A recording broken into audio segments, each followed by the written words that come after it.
says now will be political. The question is, if Rahul Gandhi headed the ideological yatra, will he also be the face of Hath Se Hath Jodo?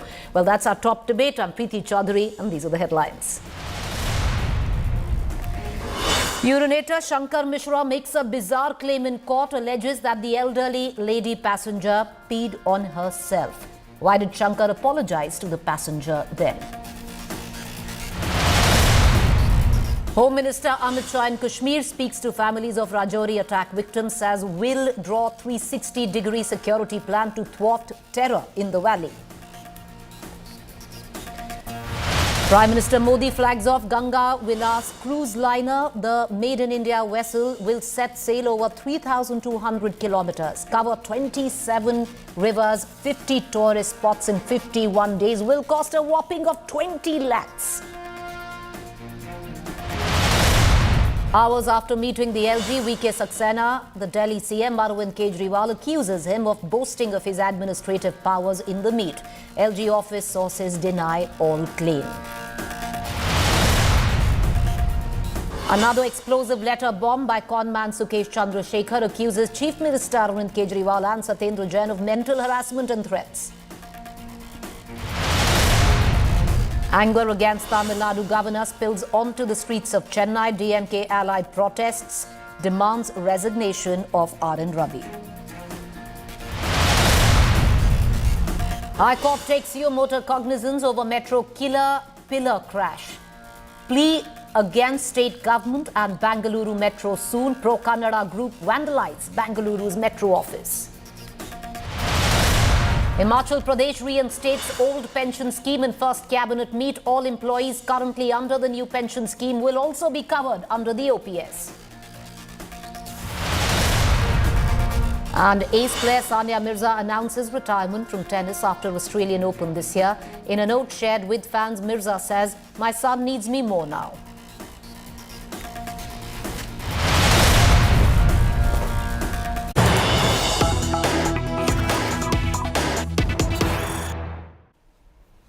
All right, here's the latest news break just coming in, and that's good news coming in from Rourkela, Odisha.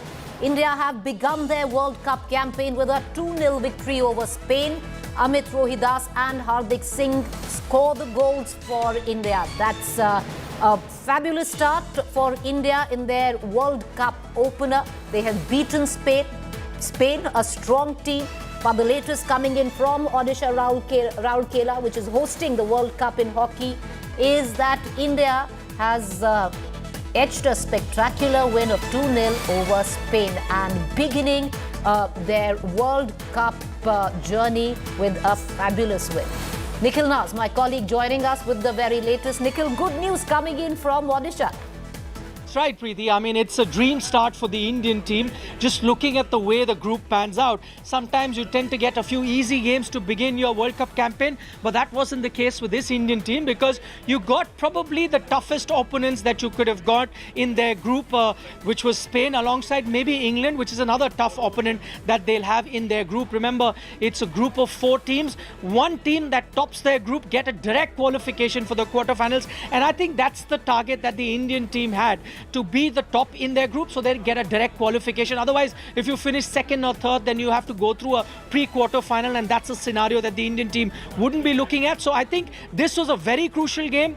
They were up against a team that had been their Achilles heels of sort in the last few encounters. In fact, it was 2-2 as far as wins are concerned, and the 5th game that they had played, that is Spain in India, coming into this particular encounter, that had ended in a draw. So there was nothing to choose between these two teams, but I think it's been a clinical display from the Indian team, winning 2-0, 2 very good goals. And the biggest problem area for India before this game was that their defense was leaking a lot of goals.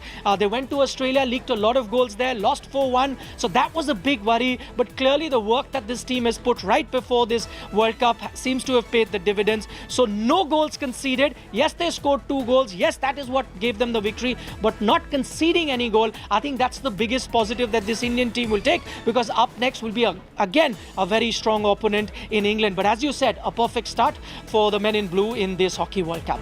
All 4 quarters, Nikhil, it did seem that the Indian team not intimidated at all, very, very focused and sharp. Oh, that's right. See, one thing that the Indian team has really worked on, Preeti, and that's been a big change in modern hockey. And I think that was instrumental in India also winning a medal at the Olympic Games after a big gap. That was that their penalty corner conversion had really improved. You saw European teams take advantage of that because modern hockey now relies a lot on penalty corner conversions. India had worked on that, made it their forte, and that is what helped them get a medal at the Olympic Games. And guess what? They've only made that aspect of their game even stronger. Earlier they had Harmanpreet, who was one of their outstanding penalty corner taker. Now they've got three more. They've got someone like Rohidas, who scored today as well, coming into their own. So now they have 2-3 options to get those penalty corner conversions right. Yes, they missed a couple here today, but I think there's always room for improvement. So certain areas that they've really worked on, and that's paying dividends now.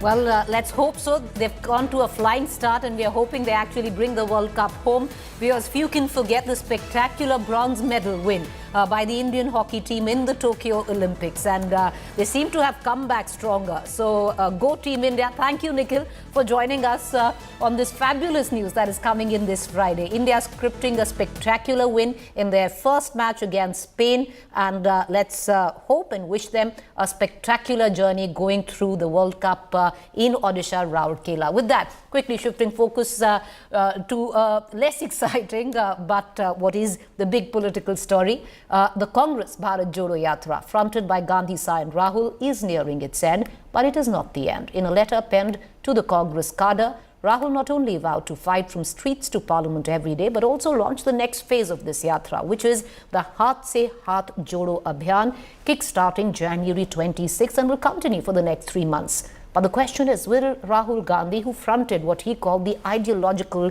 Bharat Jodo Yatra, will also front the political Hath Se Hath Jodo Abhiyan? The Bharat Jodo Yatra is nearing the finishing point, and the Congress is kicking off its next phase of campaign. The party on Friday released a letter written by Rahul Gandhi to Congress workers. In the letter, the Congress MP says the Bharat Jodo Yatra has been the most enriching journey of his life. During his Padyatra, he saw a deep sense of hopelessness across the country. Rahul adds that he will fight from the streets to parliament every day. He repeated his slogan, "Daro mat," saying if people remove fear from their hearts, hatred will vanish too. He claims his journey is to take India from darkness to light. The letter refers to the next phase of Congress campaign, which is being called the Hath Se Hath Jodo Abhiyan.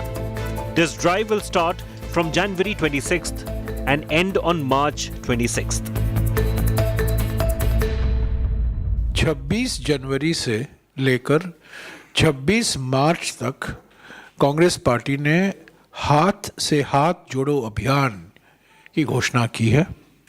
ये त्रिस्तरीय अभियान है, block के स्तर पर, ज़िले के स्तर पर और राज्य के स्तर पर। इस अभियान के दौरान हमारे 2.5 लाख ग्राम पंचायत, करीब 6 लाख गांव और करीब 10 लाख मतदान केंद्र को कवर किया जाएगा। As part of the Abhiyan, the Congress will take a letter from Rahul to every home in India. The party will also give a report on Modi government's failures. Padyatras will be held at the block level. Top leaders will address public meetings at the district levels. And a Mahila Yatra will be taken out in every state capital. ये हाथ से हाथ जोड़ो अभियान एक तरीके से देखा जाए तो ये भारत जोड़ो यात्रा का एक्सटेंशन है, दूसरा चरण है। कई सवाल उठाए गए थे कि भारत जोड़ो यात्रा में कोई राजनीतिक मुद्दे नहीं उठा रहे हैं, आप चुनाव से आप कुछ लेना देना नहीं है, पर आप राजनीतिक पार्टी हैं। पर हमने हमेशा ये कहा था कि भारत जोड़ो यात्रा का एक फॉलोअप ज़रूर होगा।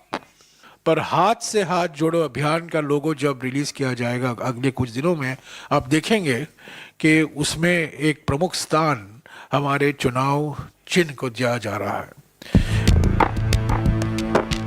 The BJP, against which the Congress campaign is aimed at, does not see any reason for concern. न्याय और अहिंसा का संदेश सिर्फ मौखिक रूप से नहीं हो सकता। न्याय और अहिंसा का संदेश नरेंद्र मोदी जी ने दे दिया है और उसी का लाभ राहुल जी को मिलेगा। With the Hath Se Hath Jodo Abhiyan, the Congress campaign in the build-up to 2024 will enter the second phase. But the party has failed so far to get the opposition together on one platform. A lot will depend on results in the assembly elections in states like Rajasthan, Madhya Pradesh and Chhattisgarh, where the Congress is locked in a direct face-off with the BJP. Bureau Report, India Today. And a lot will also depend, viewers, in what capacity will Rahul Gandhi be part of Hath Se Hath Jodo? Only in the capacity of a possible letter, and if so, then will it bring any dividends? Because if Rahul Gandhi has spearheaded the Bharat Jodo Yatra, which is now 4 months old, 3,500 kilometers long, so will he also be the face of the Hath Se Hath Jodo Yatra? Because that's apparently, as per the party, the political face of their campaign, the next phase. Let's take that question to our panelists this evening. R.P. Singh, Bharatiya Janata Party spokesperson; Mohan Kumara Mangalam, spokesperson Congress; Rahul Srivastava, National Affairs editor. I'd just ask our political panelists if I'm allowed to go to our National Affairs editor first, Rahul Srivastava. Rahul, on paper it makes sense because what you seem to suggest, which is the Congress, is Bharat Jodo Yatra till now, it was an ideological yatra. You're saying Hath Se Hath Jodo is its next phase and that's going to be political. But if Rahul Gandhi is not going to be the face of the Hath Se Hath Jodo, and if he's limited to just a letter which the cadre will carry, will you see at least the enthusiasm in the cadre die down and the Congress not quite building in on the momentum of the Bharat Jodo Yatra? I think, Preeti, what is important is that if we look at any political development like what this Hath Se Hath Jodo Yatra is, I think one element, consistency. Congress was blamed for it, that the Congress has not been consistent in its political campaigns. I think this time there is consistency being displayed with Rahul Gandhi leading that consistency, somebody who was blamed for being inconsistent. There is a political plan, Preeti. There is a political plan that there has been a yatra which has kept the Congress, as far as the headlines and I think the attention of the nation is concerned, for the last certain significant amount of time. Rahul Gandhi's yatra has been doing very well on the social platforms, and it has kept this Congress party engaged about it. That's what political parties need.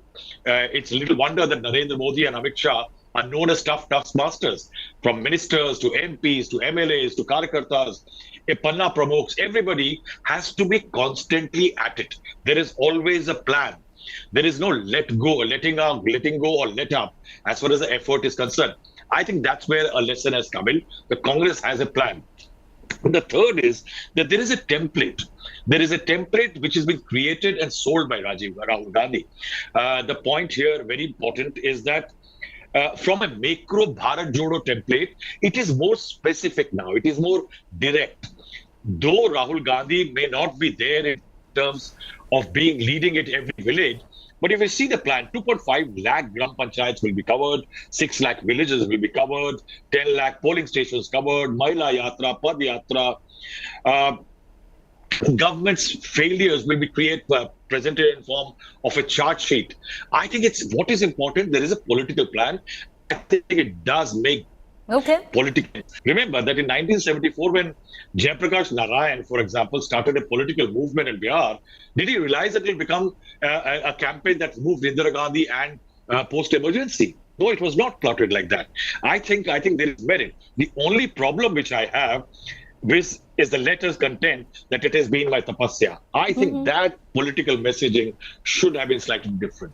Well, you're right there, Rahul. But I would reckon the only difference would be because at that point of time or that juncture when the JP movement came in, Indira Gandhi was unpopular. and it's not quite the case right now where the Prime Minister or Mr. Modi stands. I want to bring in Mr. Kumara Mangalam as well as Mr. Singh, our Bharatiya Janata Party spokesperson. But Mr. Kumara Mangalam, you know, what's going to be Rahul Gandhi's role in Hath Se Hath Jodo would be a question which many would ask, because in successive press conferences of late, he has said that the perfect tribute to the Bharat Jodo Yatra would be that I process the last 4 months, process the 3,500 kilometers. Now, I want to ask you, will the synthesis of that process happen while he fronts the Hath Se Hath Jodo, or will Rahul Gandhi be missing in action again over the next course of Hath Se Hath Jodo?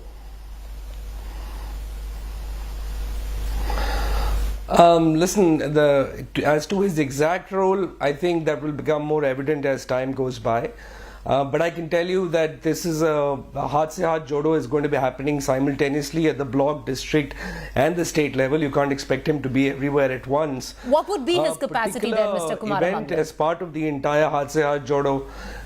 Let me finish. I think I'm getting to that. Every state is supposed to conduct a massive rally where the president of the Congress party and former presidents are going to be present. And I would venture to say that he would be present at every major state rally, which is the culmination of the Hath Se Hath Jodo campaign in that particular state. So I would assume that would be the case in the entire laundry list of activities that are happening under this banner. I'm pretty sure that he will be part of that particular activity, because that is sort of puts an end to the campaign in that particular state. All right, so I would reckon I if you say the president and the former presidents of the Congress party, no, if you say the presidents or the former presidents of the Congress party, then I would reckon it would be Mr. Kharge and Rahul Gandhi and Sonia Gandhi. I don't see anybody else being there at the, there is no other former president right now of the Congress party. But all right, so he's going to be at the culmination. No, amongst other national leaders, he will be there. All right, so amongst other national leaders, he will be. And I also want to point out that in his letter that we're delivering, that he has asked us to deliver to every house, he has made it clear that he will continue to fight from the streets to parliament for the causes that he believes in, that all of us believe in. And I think that also goes to show you that he's not going to disappear for the next 4 months. Now, we don't know the proof of the pudding would be in its eating, but R.P. Singh, at one point of time, there was a suggestion that, okay, he's, especially from the BJP, that it's an exercise to possibly rebrand Mr. Rahul Gandhi. This exercise is over, and now Rahul Gandhi, who had, with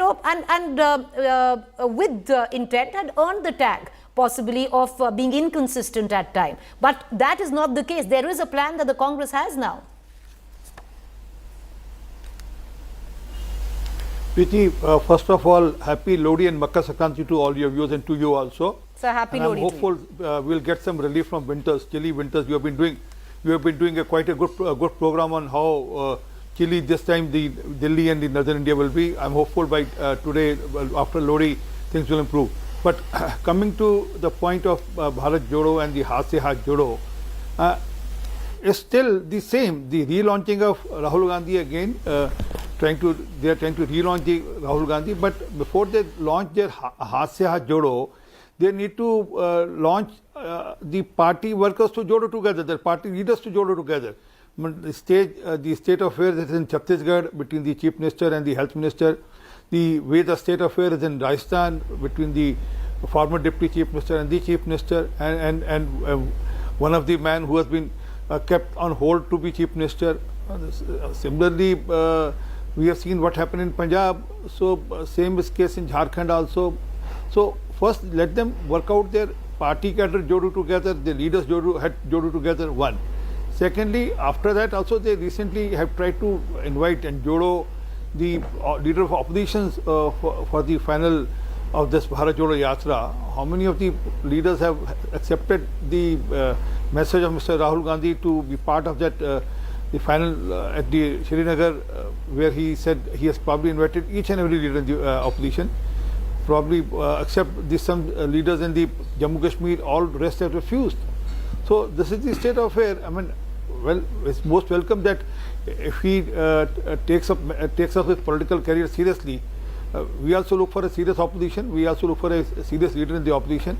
If he can do that, all the best to him. But apparently, even in the Bharat Jodo Yatra, the message which he has tried to give, I mean, the letter also, I was going to the letter also, and message even before that. I mean, if you get, being a Sikh, I'm saying so, if you get Jagdish Chatter on board, and if you think that you can get Sikhs to be part of your Bharat Jodo, and then if you wear a and you go to Punjab and wear a turban, and probably you think that you can wash away with what you did with Jagdish Chaitler and Kamalnath being part of your yatra.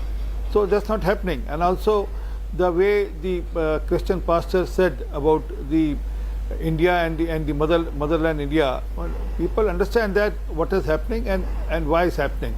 So I still will wish him the best because India needs a leader of opposition. If they can build up some sort of opposition in the country, let it be. I mean, okay, Rahul, I'll bring you in on this, and the question is the fact that the Congress could come back to the center stage of opposition politics. The Congress is nowhere near that, and there is a point that Mr. R.P. Singh has made, which is true. Of the 21 invitations that have gone out, other than the Shiv Sena and the Jammu and Kashmir parties, not too many parties have come on board yet.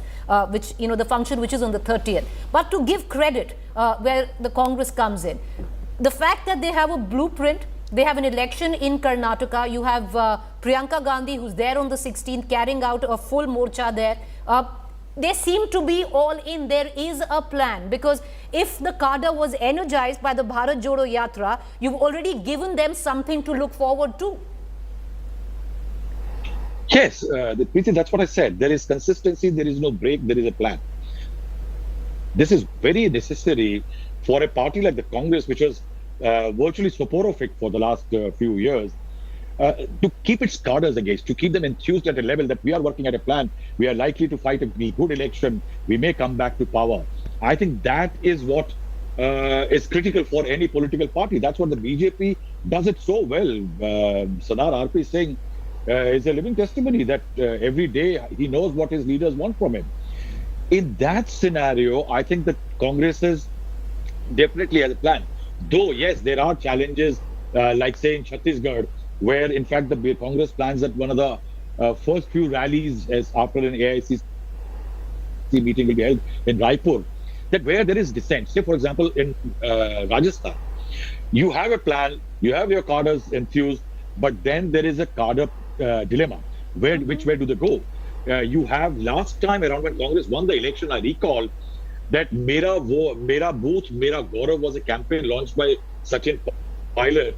It started 1 year back before the elections. Now it's already we are in January. They have 8 months to go. There is no campaign, and if you notice, 8 months to go, and you see it is Sachin Pilot who is going off on a campaign trail from the 16th of this month. It is not really Ashok Gehlot or the party as such. I think that's what the Congress challenge is. But I still reiterate, the Congress party may be doing this. The Congress may not get a lot of support from opposition parties because definitely there is competitive politics. But the Congress at least is pushing to remain the principal opposition party. That is crucial. And remember, perception-wise, the BJP is making amends. Interestingly, see, for example, BJP is soon going to hold meetings in all states. It's going to have a national executive on the 16th and 17th.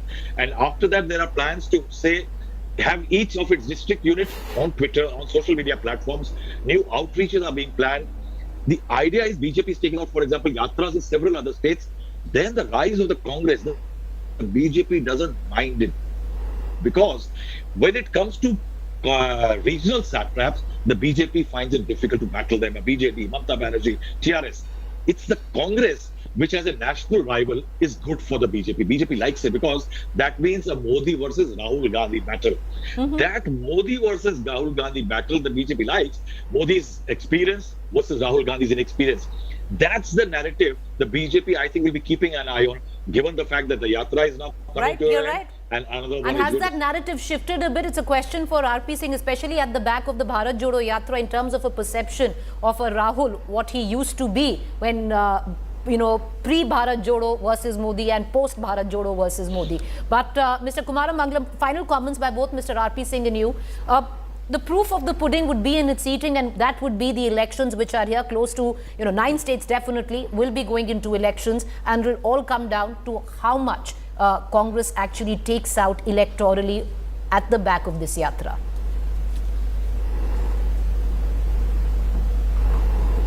And I'm confident as a congressman that we are going to take Karnataka in most of the elections in this year.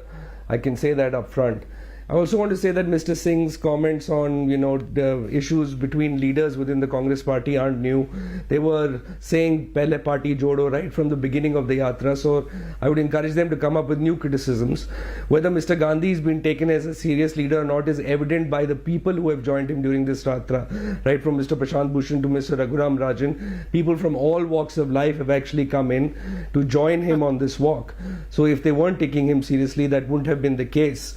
And I would encourage the BJP to look beyond their usual divisive politics that Mr. Singh also attuned to when he talked about whether we're walking with Kamal Nath or whether he talked about another incident, and try to remove, as Mr. Gandhi is advocating, hate and fear from their minds. Mr. R.P. So Singh, that they also can vote for Mr. an R.P. inclusive Singh, India quick going comments. forward. Sir, the fact is the BJP has been a party which really doesn't take any threat lightly. So to make light of the Bharat Jodo or the Hath Se Hath Jodo is very unlike the BJP. I am sure behind closed doors or behind the scene action would be very different. You would be trying to find a counter to this. Preeti, I wish all the best to Rahul Gandhi. I mean, and we are wishing that he should emerge as a leader. I mean, if he can spare some time in India and spare time, serious time in the public life, although he has done this yatra, and kudos to him for this part of the leg. But whenever he opens his mouth, what does he do? I mean, yatra is good, but whenever he opens his mouth, he puts his foot in his mouth. During this yatra, he's done it so many times. Pandava and Tapasya and Pujari. Yeah, this is ridiculous. I'm sorry, but I can't let him get away with that. Let him. Maybe, can I why please? Doesn't the Prime Minister try Let him finish. I'll come back to you. Okay, Mr. Kumar Mangal, I'll come back to you for a rebuttal. Let Mr. R.P. Singh. Okay, Mr. R.P. Singh, quickly. Please, sir. Finish, Please, sir. I mean, So make your point. So my only request is Mr. Mangalam is, please go ahead and please prove your mettle on ground. I mean, Mr. Rahul Gandhi was missing in Gujarat. You won Himachal with some less than 1% vote. Had we got more or 1% vote additional, we would have won the elections. So, I mean, manage your house. But that's not necessarily true. Bharat Jodo and then with 1% extra vote, that's not necessarily true. But yeah, you have a point. Tell me this, but you have a point. Okay. No. Himachal was only point. Give me. But sir, even if you had 1% more, that's not necessarily true. You would have won the election. Percentage vote, 1% extra would not have made you win the election. But you know that better, Mr. Singh. But okay, you made yes, make your point. But we also know we lost few seats by very small margins also. I mean, fair enough. But fact is that what will happen in Madhya Pradesh, what will happen in Chhattisgarh, what will happen in Rajasthan, what will happen in Karnataka? Okay, time will tell. Mr. Mangalam, you wanted to come in for rebuttal. 10 seconds. I need to quickly shift stories. I wanted to say that if he believes that Mr. Gandhi puts his foot in his mouth every time he opens his mouth, I would love it if the Prime Minister would actually open his mouth for a change. Mr. Gandhi has done over 10 press conferences. Okay. When was the last time the Prime Minister actually bothered to meet the press and answer any real questions? Press conference is not a parameter of opening a mouth. Okay, when you compare yourself with Tapaswi and others, and then you say Pujari monologues are not a way to actually interact with what I'm going to do is I would just leave it at that. I appreciate, gentlemen, all three of you. Thank you for joining us. Let's just steer away from a fish market type debate. Let's just quickly shift focus to our other story and other debate this evening, and that comes in with the DMK and the governor face-off, the Tamil Nadu government and the governor face-off in the state. The tussle between Tamil Nadu's governor and the ruling DMK has now spilled to the streets. DMK's ally, VCK, held protests against the governor with one demand, that he step aside from the post. In midst of this tussle, a 5-member DMK delegation met President Draupadi Murmu and submitted a memorandum against the governor, R.N. Ravi, over the state's new change remark and his antics in the assembly. Here's a full report.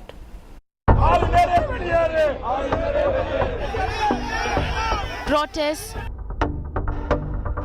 boycotts and calls for sacking the Tamil Nadu governor. The tussle between Governor R.N. Ravi and the DMK is intensifying day by day. DMK cadres held a protest at Sullur in Coimbatore against the governor, demanding his resignation. They blocked roads and burned posters of Ravi. The party and its allies boycotted the Pongal event organized at Raj Bhavan on Thursday. The Viduthalai Chiruthagal Kakshi or VCK, an ally of ruling DMK too, hit the streets in Chennai, staging protests near Raj Bhavan.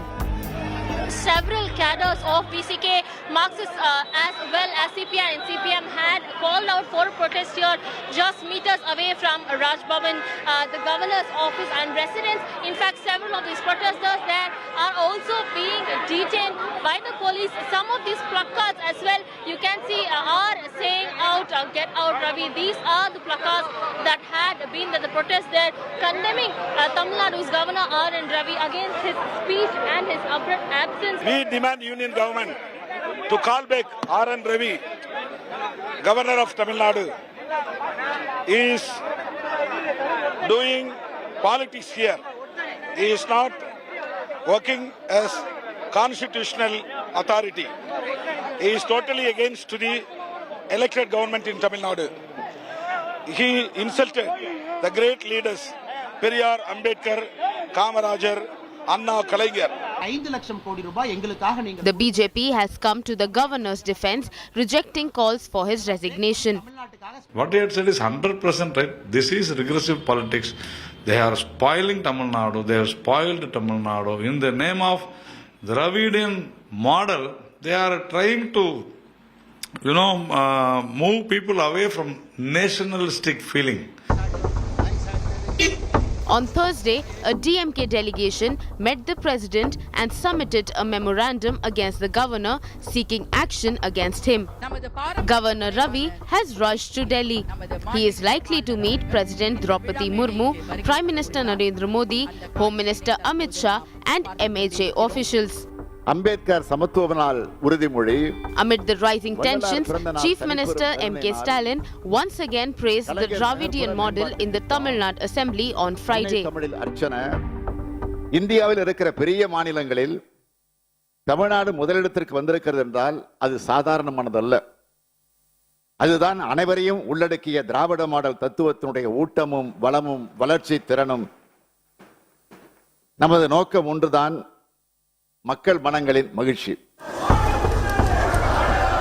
The face-off between the governor and the DMK government has worsened over the last few weeks.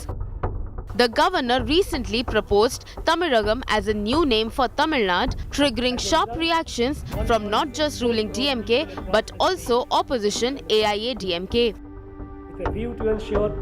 In his customary address to the assembly on Monday, he edited the speech given to him by the Stalin government. Governor Ravi later walked out of the assembly as Stalin moved resolution to adopt the original text of the speech. With Apurva Jayachandran in Chennai, Bureau Report, India Today. So it's the state of Tamil Nadu which has become the latest flashpoint between a face-off where the governor is concerned and the chief minister of Tamil Nadu. Could it have been averted? Let's take that question to our panelists this evening. Narayanan Tirupati, State Vice President, Bharatiya Janata Party joins us. Mr. A. Sarvanan from the DMK is joining us shortly. T.M. Veera Raghav, senior journalist, is also with us. And Mr. Veera Raghav, I'll begin with you. You know, when it comes down to the speech which is submitted by the state to the governor's office, convention demands that the speech be read out as it is. But can a governor, have there been past precedents, deviated from that? Oh, absolutely. You've had past precedents. It's a break from convention, and that's really the problem, that you don't have a strong code that dictates to what a governor can or cannot do, and that discretionary powers. And the most important thing one needs to do is to avoid situations like this, have a clear code that defines the discretionary powers of a governor. It happened with Arif Mohammad Khan when he read out the 2020 CAA opposition resolution by at the Kerala Assembly, and then later added that, look, I don't agree with that resolution. Now, it's not now Raj Bhavans have turned into political centers all along. A dignified office that was supposed to ensure adherence to the constitution has often turned into a political one. Mr. Ravi may have taken it one step further. He's turned that into an ideological point. It's not just a political opposition questioning ideological mission. I think it's extremely unfortunate. It demands that there needs to be a code which doesn't say that when a governor departs from text, it's not just a break of convention. It needs to be clarified whether it is illegal.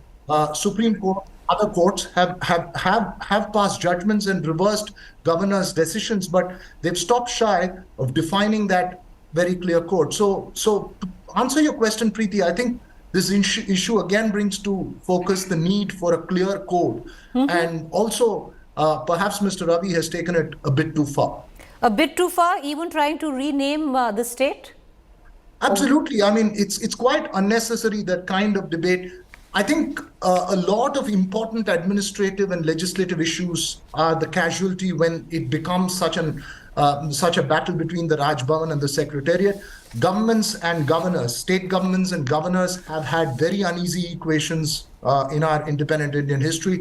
You've had cases of governors acting as agents of the center. But when the Raj Bhavan turns into an ideological opposition point to a dominant ideology in the state, I think it's extremely unfortunate. You know, there have been instances that you've been talking about, and I'll name some instances, Mr. Narayan and Tirupati, and maybe that would give perspective, to this conversation. Do you justify the Operation Lotus charge, the controversial role played by the governor of Arunachal 2016, governors of Goa, Manipur 2017, governor of Karnataka 2018, governor of Maharashtra 2019? There have been enough instances.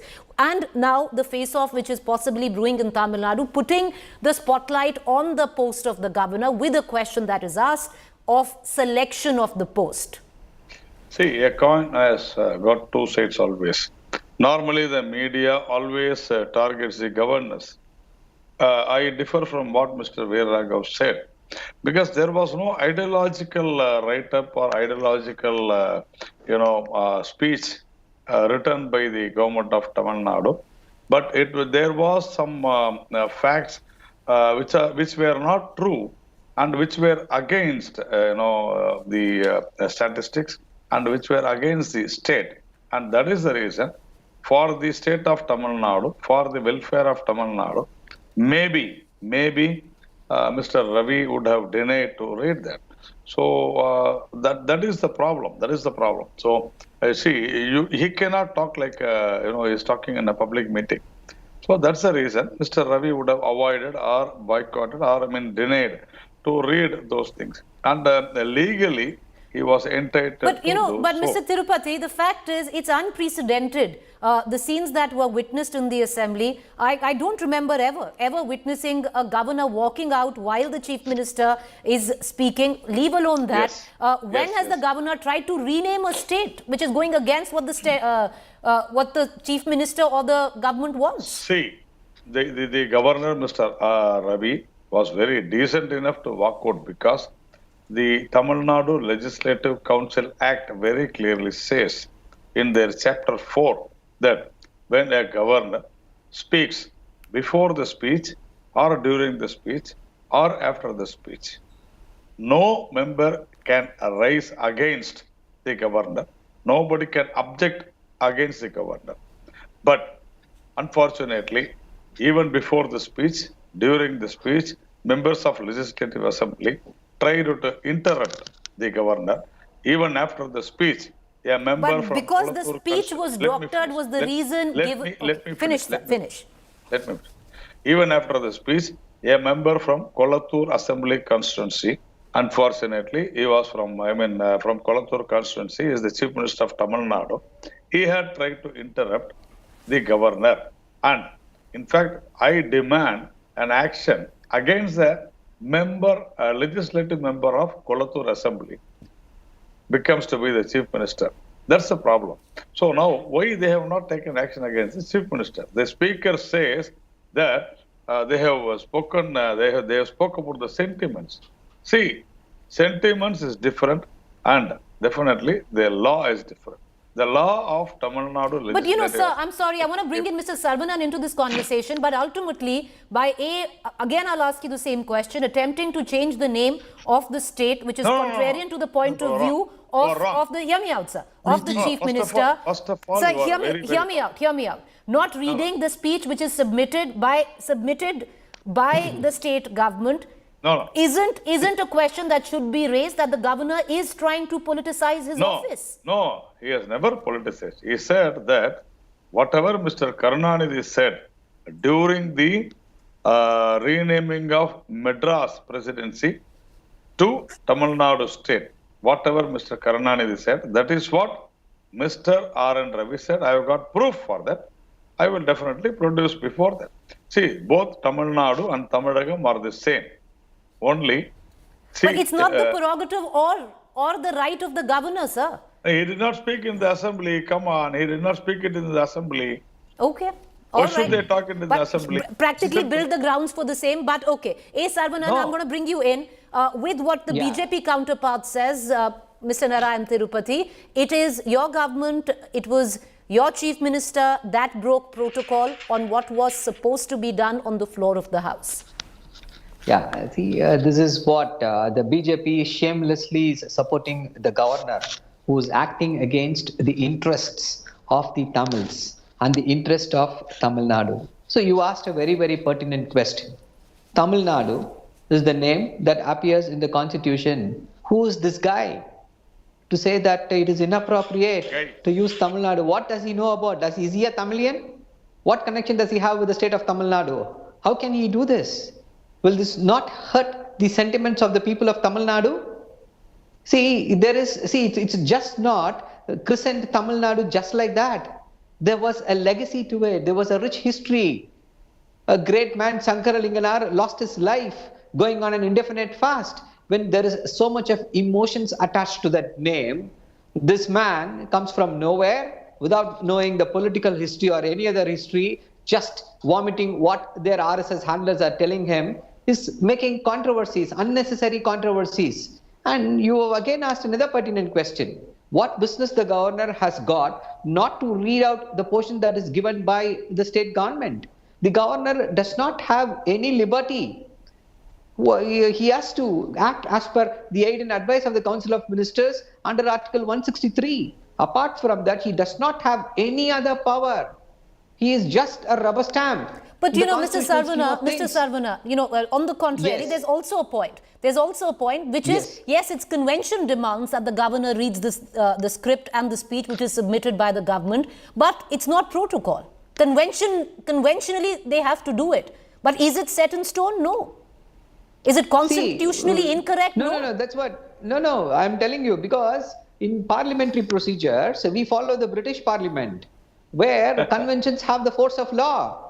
And the Supreme Court has been very, very categorical. Any number of constitutional benches have clearly stated that the governor, he cannot even send a message. Under Article 175, he cannot even send a message without the aid and advice of the Council of Ministers. And how can you expect that he can read something out of his own free will?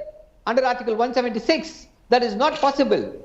If somebody is saying it is wrong, then I am saying they are ignorant of the law of this country, because the RSS does not believe in the constitution. This is the same man who says that every other country in the world is governed by one religion. And India cannot be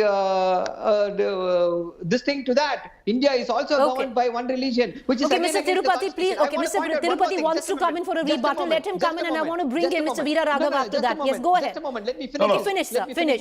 Yeah. See, finish. The scheduled caste and Dalits, they should not be named by a particular name. It has been banned by the Union government as early as 1982. But this man uses that very name. I don't know what responsibility he has towards everybody. He thinks it is his way or the highway. This is not acceptable to a system which is governed by constitutional democracy. Okay, Mr. Tirupati wants to come in for a rebuttal. Go ahead, and I'll bring in Mr. Veera Raghavan then. First of all, we have to understand why this DMK has brought this issue of Tamilagam and Tamil Nadu. Tamilagam versus Tamil Nadu. We did not bring it, sir. The governor brought it. Should I? Okay, let him. Okay. Should I intervene? Sir, okay. Mr. Saravanan, let him. Mr. Saravanan, let him respond. Let him not falsely state. Sir, you've made your point. You have made your point, Mr. Saravanan. Let him respond. We'll bring you in. The afternoon in some other channel. Go ahead, sir. Please keep it. Mr. Tirupati, go ahead. See, in Erayo. Sir, why are you not coming in Tamil channel, sir? Why are you afraid? Okay, sir. Okay, no heckling. Come on. Mr. Saravanan, I know you better than that, sir. Don't do this. Go ahead. You were afraid. You are afraid. I guess. Okay, may I just get Mr. Tirupati? Mr. Tirupati, you go were afraid ahead. and you were frightened to, face me. That's it. Sir, make your point, Mr. Tirupati. Instead of getting into yeah. personal attacks, let's just keep that aside. No. Come on. When you say this, you mean that I have entered into this personal attacks. I never. Sir, it's a request to the both of you. Please make your point. You want to come in for a rebuttal? Go ahead. Why should you quote both of you? I never said anything. Right. Okay. See, in Erayor, in Pudukkottai district, a human excreta was mixed in the water tank of, Dalits. More than 100 families. More than 25 days. And this government is painless. This government is unable to arrest. This government doesn't want to arrest those people who have done this. In the name of social justice, these people are trying to evade this. And definitely, I'm telling you, these people have inserted. This government has inserted. Sir, in order to evade this. In order to hide this. In order to hide the law and order problem in Tamil Nadu. I will tell you. Today, one of their very prominent speakers in Tamil Nadu, named Shivaji Krishnamurthy, has said that he will send terrorists from DMK, from Tamil Nadu, to Kashmir and kill Mr. R.N. Ravi. Their organizing general secretary, Mr. R.S. Bharati, today, 2 days back, he has said that even if a murder happens in Tamil Nadu Assembly, that hall, no case can be booked. Okay, sir, but let's not deviate from the topic. Very, very clear. Okay, you made your point. They want to fight.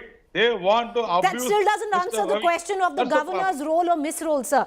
That doesn't answer that question. But Mr. Viran, I want to cut across to our third panelist, if we can get him. Yes, Mr. T.M. Veera Raghav wants to come in. But Mr. Raghav, the fact is, there is also an issue of biased ideology. You look at the role of the president. The president is elected, governor selected. So what you began with is possibly what one needs to end with, which is the role of the governor.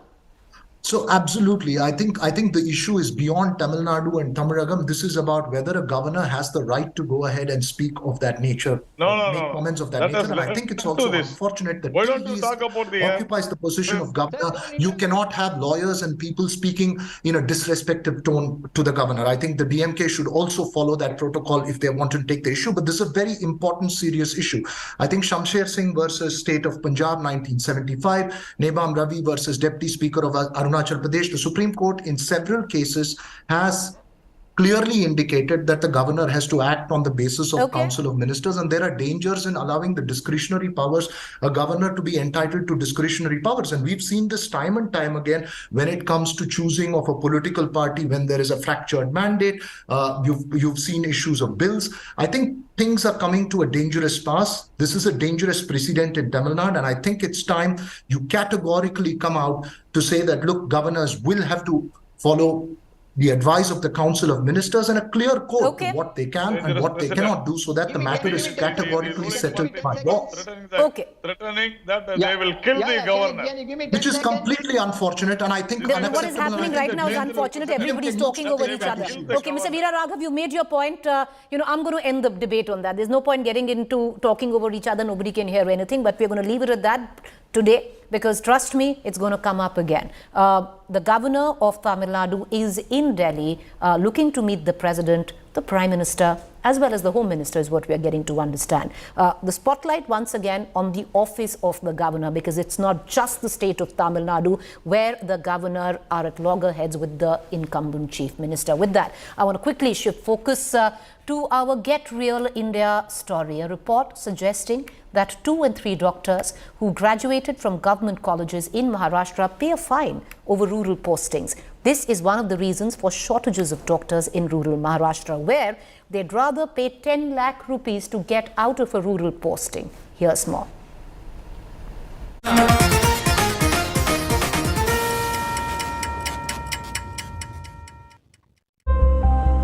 Gadchiroli, one of the most backward districts of Maharashtra. Here, not just proper cellular network, even access to basic health care could be called a luxury, given the acute shortage of doctors.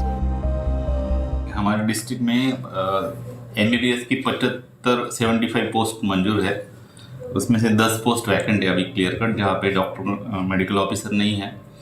बाकी 19 जगह पे हमने बंद पत्रित और कंत्राटी medical officer appoint किए हैं collector sir के अध्यक्षता में। हर एक को पोस्ट ग्रेजुएशन करना है, इसलिए वो स्टडी और आगे के लिए, और गढ़चिरौली जिला तो बहुत ही दुर्गम है, इसलिए बहुत सारे डॉक्टर ज्वाइन करना नहीं चाहते।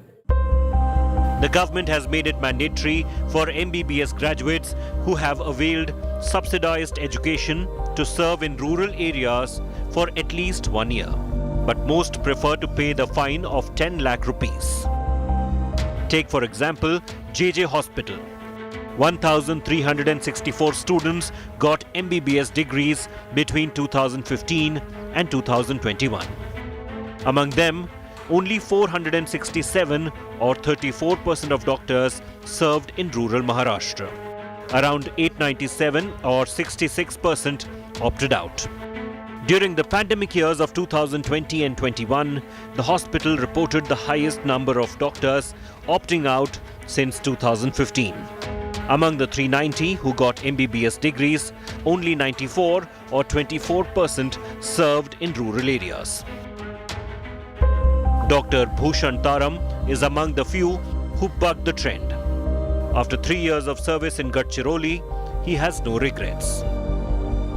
अभी मैं यहाँ पिछले 3 साल से काम कर रहा हूँ। ऐसे काम करने में मज़ा आता कि ज़रूरतमंदों को अपन सेवा दे रहे हैं, तो एक अच्छा लगता है कि वहाँ कि अपन अपने पढ़ाई का कुछ यानी उपयोग हो रहा है इन लोगों के लिए, कि अपन क्वालिटी सर्विस दे रहे हैं उनको, तो उनको लोगों को भी ऐसा रिस्पॉन्स रहता है कि हमको सेवा मिल रही है, MBBS डॉक्टर है, हमको उनको भी अच्छा लगता, बाहर जाने की ज़रूरत नहीं लगती। चैलेंजिंग पार्ट है थोड़ा, डिफिकल्ट एरिया होने की वजह से। The Maharashtra government has now woken up to fix what many call the loophole. It has removed the option of paying a fine and skipping rural internship. पहले हमने एक condition रखी थी, अगर आपको बॉन्ड सर्विस का मतलब नहीं करनी है तो 10 लाख रुपए पेनल्टी देनी पड़ेगी। लेकिन हमने नया GR निकाला है कि ये हमने कंपल्सन कर दिया है कि कोई पेनल्टी नहीं, कोई दंड नहीं है, लेकिन उनको कंपल्सरी बॉन्ड सर्विस करना पड़ेगा, उनको देनी पड़ेगी। अभी UG जो MBBS बच्चे होते हैं उनको बॉन्ड सर्विस कंपल्सरी करना ही पड़ेगा। Maharashtra government realized the fact that there is a shortage of MBBS doctors in the rural areas, and hence they have removed this rule of paying a fine and opting out of internships in rural areas. The question remains whether removing this rule will increase the number of doctors in the rural areas of Maharashtra or not. With Venkatesh Dudamwar and Mustafa Sheikh in Gadchiroli, Bureau Report, India Today. With that, viewers, it's a wrap on this edition of News Today. We wish all our viewers a very, very happy Lodi. Have a fabulous weekend ahead. North India is celebrating Lodi and the fire is burning bright. A popular Punjabi winter folk festival celebrated primarily in North India, synonymous with reverie, peanuts, popcorn. We leave you with these visuals. A very happy Lodi and, of course, over the next 2 days, a very, very happy Makar Sankranti.